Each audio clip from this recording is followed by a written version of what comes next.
Fab Lab!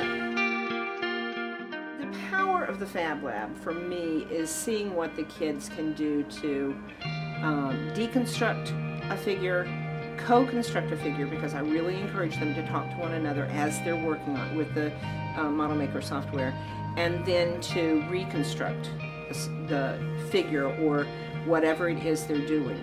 So they begin to internalize incredibly complex mathematical concepts. I see incredible risk-taking. They're willing to mess around with the software. They're willing. I haven't given any instruction in the software. I haven't said, you know, here are the cuboids, here are the shapes, here are the whatevers. I just let them open it up and go for it. And they ask each other questions to try to figure it out. What I see besides the risk-taking is kids who are talking to one another and beginning to use the mathematical language that we've worked with in the 2D unit that we did, or the 3D unit that we did. It's not just about pulling a corner up here to turn it into 3D or making something that looks like steps, but it's about noticing that you have to have it in a different orientation, maybe over here, in order to create this. So the kids really do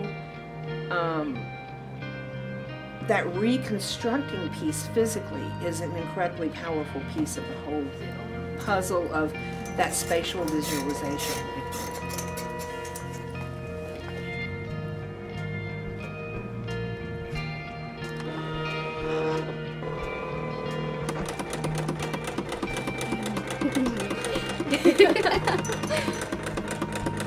That art of reconstructing and then comparing it to what they have here is a really important piece of this whole process, I believe, because I didn't realize that at first either. You know, they just had this thing they'd made and they went on with it.